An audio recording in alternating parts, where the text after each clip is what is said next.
Assalamualaikum warahmatullahi wabarakatuh. Perkenalkan, nama saya Naila Angelika dari kelas 12 IPS 3.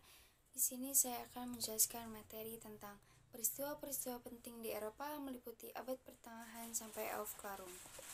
Sejarah abad pertengahan dalam sejarah Eropa berlangsung dari abad ke-5 sampai abad ke-15 Masehi. Abad pertengahan bermula sejak runtuhnya Kaisaran Romawi Barat dan masih berlanjut ketika Eropa mulai memasuki abad pembaruan atau abad penjelajahan. Sejarah dunia barat yakni secara tradisional dibagi menjadi 3, yaitu abad kuno, abad pertengahan, dan zaman modern. Dan sejarah abad pertengahan juga dibagi lagi menjadi 3, seperti awal abad pertengahan, puncak abad pertengahan, dan akhir abad pertengahan. Yang pertama, peristiwa-peristiwa penting di Eropa adalah The Black Death and Great Famine. The Black Death adalah wabah pes menewaskan lebih dari 20 juta jiwa. Populasi binatang-binatang ternak yang mati juga mengakibatkan guncangan terhadap ekonomi. Kedua krisis ini membawa keruntuhan demografi dan instabilitas politik sampai ekonomi. Begitu juga dengan Great Famine. Great Famine ini adalah peristiwa populasi Eropa turun hingga setengahnya. Black Famine merupakan bencana kelaparan yang melanda sebagian besar Eropa. Dan saat itu kualitas hidup yang rendah adalah salah satu dari hal yang bangsa Eropa rasakan pada abad pertengahan. Yang kedua ada Perang Salib. Perang Salib adalah rangkaian pertempuran yang berlangsung antara tentara Katolik dan Islam, berlangsung sejak abad ke-11 sampai abad ke-17 Masehi. Gereja Katolik menjadi motor utama yang memaksa penguasa beragama Katolik untuk membebaskan Yerusalem dari tangan Islam. Dan hal ini merupakan peristiwa penting yang menandai betapa kuatnya organisasi gereja pada abad pertengahan. Yang ketiga ada Magna Carta, yaitu piagam yang disahkan yang dikeluarkan di Inggris pada tahun 1215 sebagai langkah awal terbentuknya hukum konstitusional. Magna Carta membatasi kekuasaan raja dan penegak hukum dalam menjalankan kekuasaannya. Magna Carta juga adalah salah satu langkah penting dalam mewujudkan supremasi hukum. Yang keempat ada Perang 100 Tahun. Perang ini adalah serangkaian konflik antara Wangsa Valois atau Prancis dan Wangsa Plantagenet atau Inggris antara sekitar tahun 1337 sampai 1453. Konflik ini dilatar belakangi oleh sengketa wilayah dan perebutan pengaruh pasca bencana demografi yang melanda pada abad ke-14. Konflik ini dipandang sebagai pertempuran terpenting dalam abad pertengahan, menjadi penanda peralihan menuju abad penjelajahan dan Renaissance. Yang kelima ada perjalanan Marco Polo. Marco Polo adalah seorang saudagar Venesia yang menulis catatan perjalanan penting dari Eropa ke Tiongkok melalui jalur sutera pada 1271 sampai 1295. Bukunya memberi gambaran informasi mengenai dunia timur yang menjadi misteri bagi bangsa Eropa. Catatan mengenai menggahnya dunia timur menginspirasi banyak negara mengirimkan penjelajah dunia, terutama setelah Konstantinopel direbut pada 1453. Yang keenam ada penaklukan Konstantinopel. Pasukan Turki Utsmani menyerbu Konstantinopel pada tahun 1453, menaklukkan kota bersejarah bagi Eropa dan gereja Katolik. Kekalahan ini membuka mata para bangsa Eropa atas ketertinggalannya dari dunia timur yang semula masih menjadi misteri. Peristiwa ini menjadi titik balik kebangkitan Eropa pada abad penjelajahan dan Renaissance.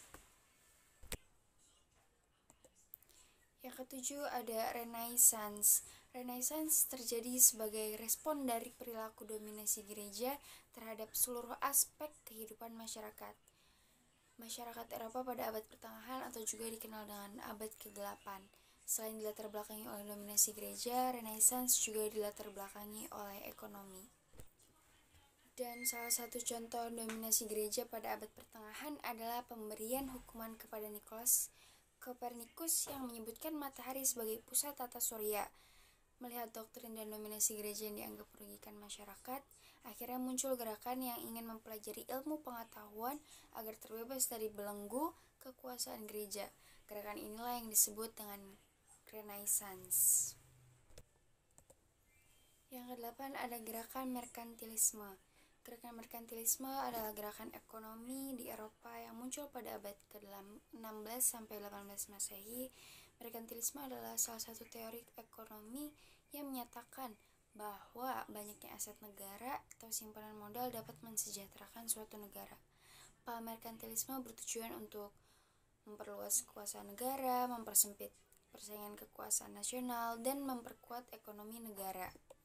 Ciri-ciri perekonomian negara-negara yang menjalankan politik merkantilisme adalah berusaha memiliki logam mulia, menggalakkan perdagangan luar negeri untuk melengkapi perdagangan dalam negeri.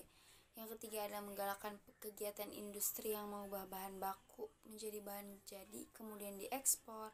Yang keempat, menggalakkan pertambahan penduduk. Yang kelima adalah negara mengawasi perkembangan perekonomian dan ikut campur tangan apabila dianggap perlu. Selanjutnya ada Gereja Katolik. Di abad pertengahan setelah jatuhnya Roma, tidak ada satupun negara atau pemerintah yang menyatukan orang-orang yang tinggal di benua Eropa. Sebaliknya, Gereja Katolik menjadi institusi paling kuat pada periode abad pertengahan. Yang selanjutnya ada juga dari reformasi gereja. Reformasi gereja atau reformasi Protestan adalah upaya untuk melakukan revolusi ajaran Kristen agar sesuai dengan Alkitab. Gerakan ini dimulai di Eropa pada pertengahan abad ke-15. Salah satu tokoh reformasi gereja yang terkenal adalah Martin Luther. Martin Luther ini adalah seorang biarawan dan dosen di sebuah universitas di Wittenberg, Jerman.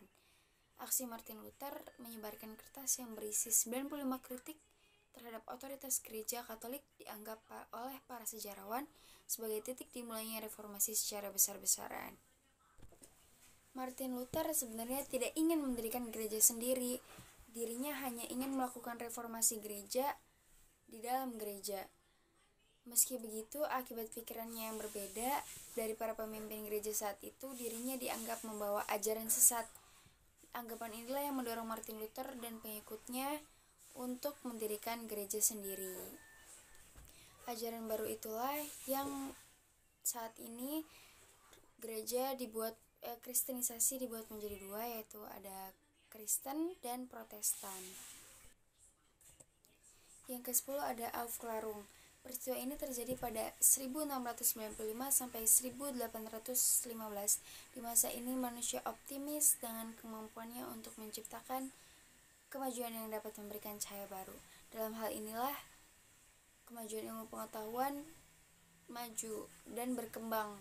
Di saat zaman Aufklärung ini, bangsa Eropa menjadi bangsa yang lebih maju dan ingin meningkatkan kemampuan-kemampuan ilmu pengetahuannya untuk menjadikan bangsa Eropa lebih maju. Kemudian banyak juga muncul pikiran-pikiran filosofis dari Eropa. Jadi segitu aja PowerPoint yang bisa saya sampaikan. Terima kasih, kurang lebihnya mohon maaf. Dan kesan-pesan yang saya rasakan saat diajar Bu Milka adalah Bu Milka itu orangnya menyenangkan sekali, suaranya keras dan gak bikin bosan juga saat pelajaran sejarah. Itu yang membuat saya sedikit senang dengan pelajaran sejarah. Segitu aja. Wassalamualaikum warahmatullahi wabarakatuh.